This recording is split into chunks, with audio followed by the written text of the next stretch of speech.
This is Lew White. We're about a few weeks from the beginning of the year, so we're going to be saying Happy New Year pretty soon. The first month of Yahuah's year begins in the first month of Yahuah's year, which is the first moon, or the first new moon, and it's coming up at sunset on, I've got the Hebrew calendar for this Roman year here, but the Yahuah's calendar is different. It's Abib, that's the first month. They also call it Nisan, and it arrives at sunset, March 22nd, and the first day of the year is observed until sunset on March 23rd, 2022. Now that's the first day of the year. So we could say that's Happy New Year, you know. It's not in the middle of the winter, you know. This is signaling the beginning of summer, actually. But there's only two seasons in the Hebrew, and that's Koref, which is winter. It sounds cold, Koref. And there's about 6 months of that. And then there's about 6 months of summer. And they don't have the 4 seasons. That's too bad. That was a good band. Yeah. And anyway, the first month is coming up. And that isn't here yet. So we're still in winter. And then we'll be out of winter as of sunset, March 22nd. And today, it's March 12th. So it's just 10 days away. That's pretty exciting. The first month of the year is coming up. And that's what it really is. It's the arrival of the first month. It doesn't involve crescent sightings. That's the Islamic way. And a lot of the Karaim, the Karaites, picked up that from Babel while they were in there. And they learned that from an imam, and it spared someone's life to shift that over. Look that up. In the year 767, Anan, or A-N-A-N, was a rabbinical dude, and he was imprisoned by the caliph in the year 767 in Babel. That's where all this nightmare stuff comes from. And the Karaim, which was established quickly after that as a sect, became a subset, the Masorets. They're also Karaim, the readers, that's what they call them. And they're also the ones that invented the little Nikud marks that shifted the enunciation of words, the pronunciation of Hebrew words, as if they weren't already difficult. They invented more problems. And they're not in the Dead Sea Scrolls. These Nikud marks invented in Babel by the Karaim. You can't get angry with them, though. They'll argue and be enraged at you when you tell them the truth, because they're raised on this stuff and they really believe it. Anyway, the calendar, you can download a PDF of 2023's festivals, the annual festivals. Now, the annual festivals are set by the months. They're according to the days of the month. They have no contact with the days of the week other than Shavuot. You count for yourself 7 complete weeks. And they happen within that count, actual weeks. Now, you have to understand. The weekdays don't shift around like some teach. The weeks are separate from the months. They're not years. So download this at either my Facebook page, which I put it up periodically, and I might want to put, I could probably make it freeze at the top, but you might have to scroll down a few, to find this. But it's a PDF, and you can download it straight from Facebook, or the Natsarim, Guardians of Yahuah's Torah, on my Facebook page too. Or you can download it from Natsarim Life, if you're a member, and you can download it from my webpage on TorahZone.net. but you have to register and put it in your shopping cart. It is free. You don't have to pay, but you have to go back and forth a little bit. You have to download some things. You'll be sent a link, and then you click the link in your email, and then you go back, and then you download. Anyway, they have to make it hard. Our website can't hold PDFs. Oh, and by the way, my fossilizedcustoms.com site is down. It's been hacked twice, at least, in the last 3 weeks. They managed to put it back up, but I told them to put it up on a secure server, and they didn't. And somebody came in and hacked it again. Somebody doesn't like what's on that website. You got to check it out when I get it back up. I'm not doing it. My web host is putting it back up. It's interesting, though, how they've been attacking that server to get that information away. Otherwise, I'd put the information up on my website. But it needs to be out there in various places. Share it, email it, whatever. And I wanted to mention, too, Yah's Infinite Wisdom on YouTube. Yah's Infinite Wisdom. Kinsley is reading from some of my books. You ought to check in with her and read, or let her read to you. Some of them are like 10 minutes, some 15.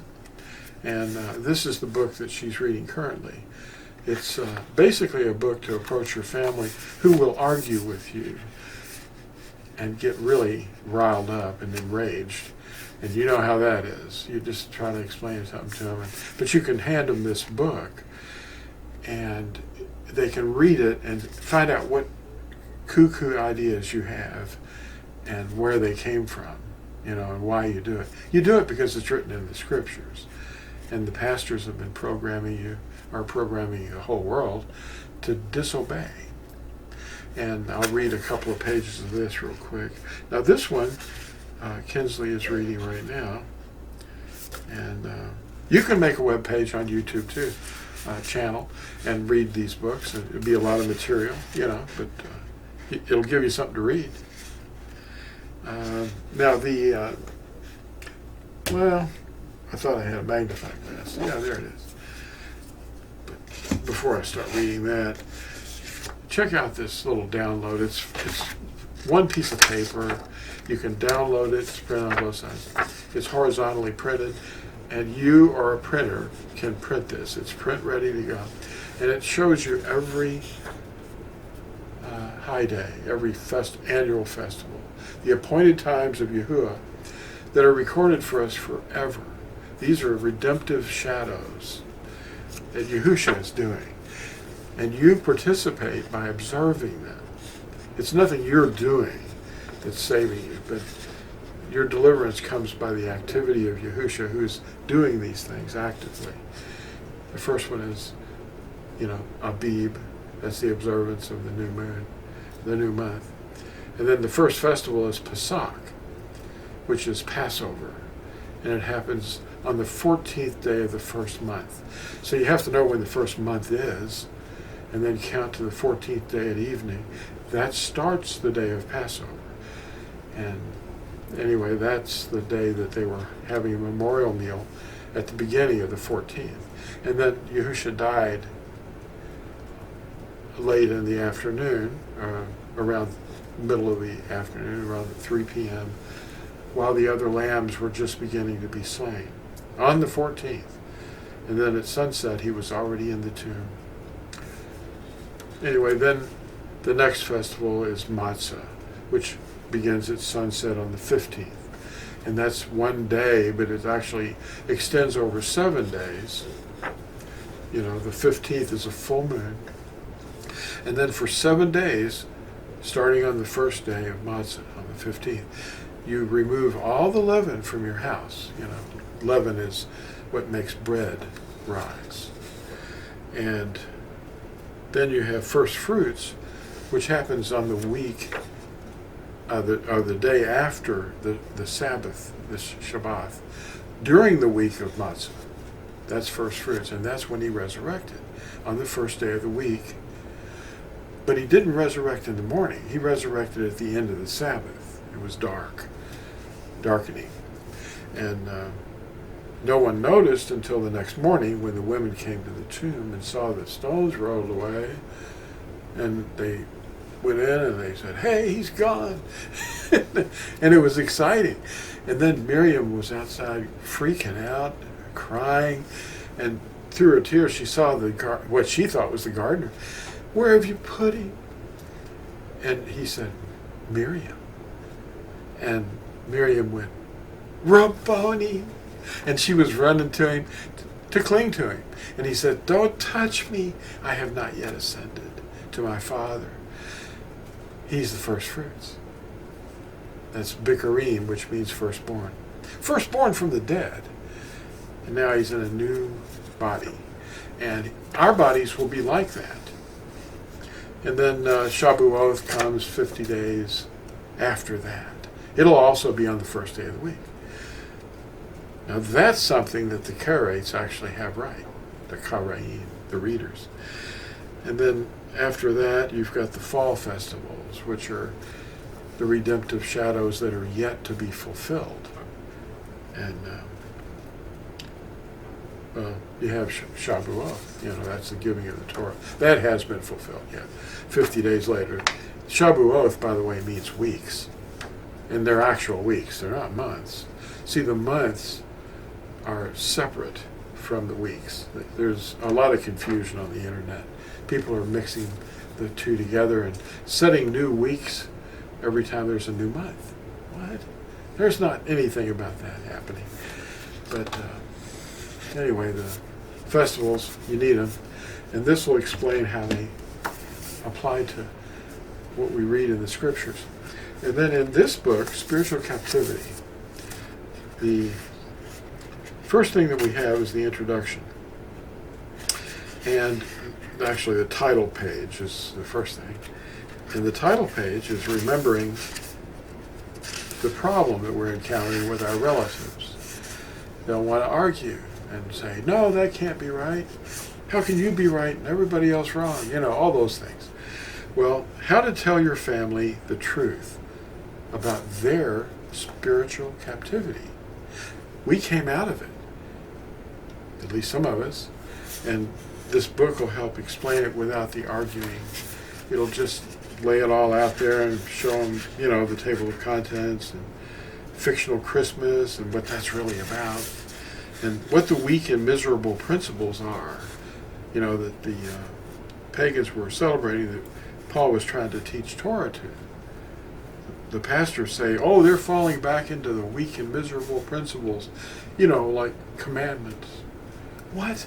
They didn't live by the commandments. They were living according to their mystagogues that were teaching them lies and guiding them into the worship of the host of heaven, inside the temples and all this, this debauchery that was going on in there.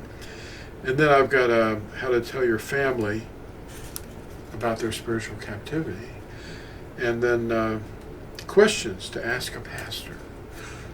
Now those are going to nail down some of the specific problems that they let go and they let other people practice that are actually former witchcraft, actual pagan things that Yahuah hates.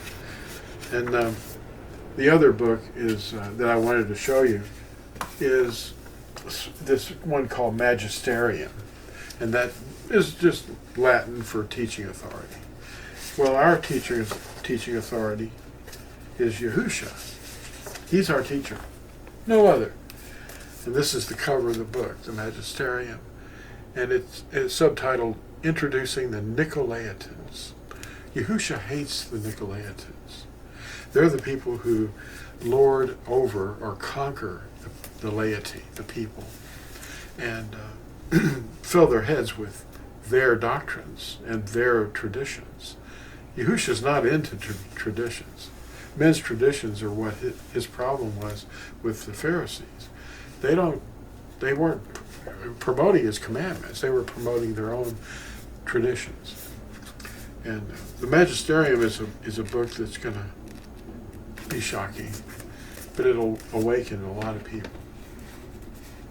But this one is a smaller book, easy to digest, And you can get that at Amazon or TorahZone.net.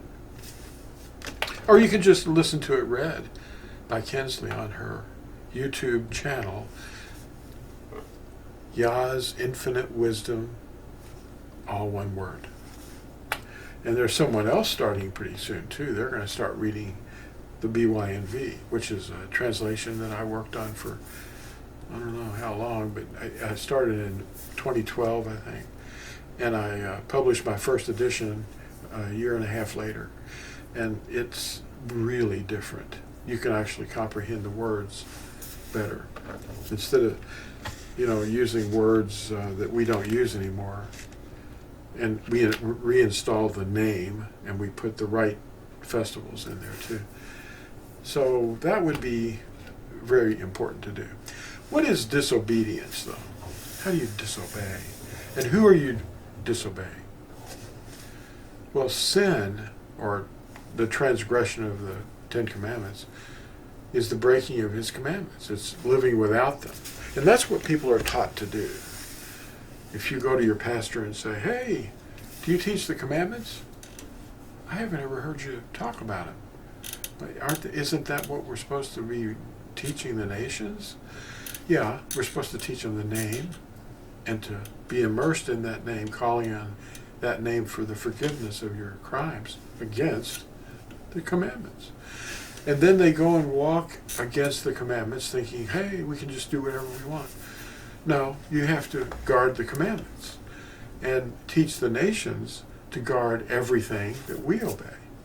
Yahusha ordained us, no man. The little teaching authorities that you often are called by the name of the founder, like whoever it is, Joe Smith, they name their ministry after a man. They don't name it after Yahusha. And that's weird. Why would you name it after some man? Well, that's because they're following that man's ideas. And they usually avoid the commandments, or they have some misunderstanding of the commandments, because you can't have his spirit in you if you disobey his commandments. Check 1 Yehukanan or 1 John chapter 2 verse 4 and find out what a crime against his commandments is at 1 Yehukanan chapter 3 verse 4. It's not having the commandments and living without them and transgressing them. The transgression of the Torah is what sin is. And that you don't hear that in the pulpits. I don't know why. Oh, I know why. They're ministers of darkness. That's what they are. And they crank them out of the seminaries. And, that's not right. So the best thing to do is obey the commandments.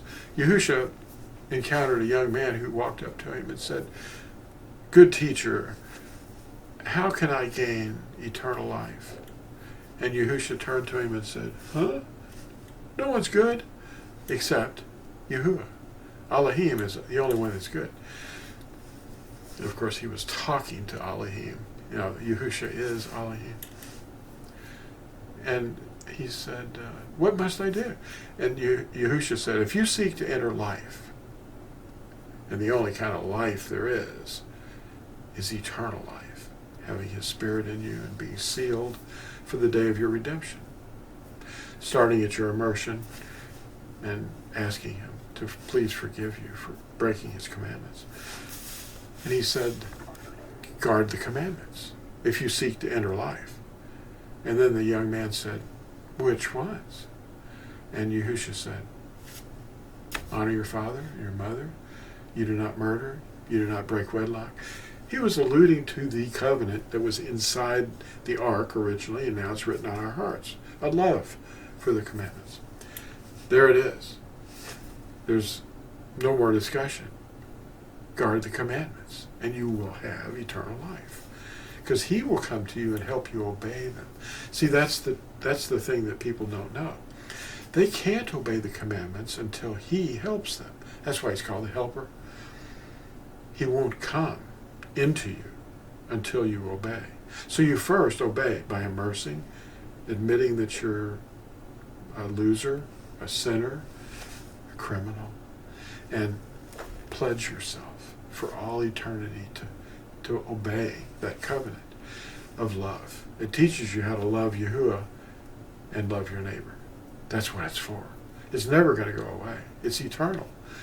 And Yeshayahu, or Isaiah 24, says that that's why he's going to burn the earth, because they broke, the inhabitants of the earth broke his everlasting covenant. And that everlasting covenant still exists. It's alive and walking the earth now inside his Natsarim, his branches. Natsarim, yes, not Christians. Christians don't guard his commandments. They're taught not to. It's weird. He warned us in Matthew 24, pray that your flight not be in winter or on a Sabbath. That would include the weekly Sabbath, which is the seventh day of the week, which doesn't move around. It's the seventh day. And to pray that it's not in winter or on a Sabbath. Yeah. And so that's eternal, and that was answering a question of his own Natsarim. But he said, I am the vine, Ani Hagafen, Atah HaNatsarim. You are the Natsarim, the branches of his teachings. And it's simple. You just teach people the name. Hey, by the way, his name is not starting with a J. There is no one coming named J-E-S-U-S. The one that's coming is Yahusha. They don't know who he is. Anyway, I would hope for you to know our Creator and to obey his commandments. That's the path of eternal life. Yahusha's name is not J-E-S-U-S. Never will be. That's a man-made construction. It means nothing. It has no Hebrew foundation. It doesn't have any foundation in Greek either, because it doesn't mean anything in Greek. Well, it could mean something. It could mean the horse in Hebrew. And some have said that it may mean the pig in Latin. The beast and the false prophet have been pursuing the Natsarim since we've been on the earth. And we're now everywhere. You should try to find us on the internet. Just Google Natsarim, N-A-T-S-A-R-I-M. That's a plural word. You don't want to put an S at the end of that because it's already plural. Yeah, and then Babel is facing its end very soon. Yahusha is coming back very soon. Her daughters are the rest of the beast system, all who reject the name and the commandments. See Revelation 12 and Revelation 14, and that'll help you. Google Yahusha. And he said we would not see him again until we said, Baruch haba b'shem Yahuah. Thanks for watching, and please subscribe. And invite some people to watch this channel and maybe this video, and maybe it'll help them. Thank you. Bye.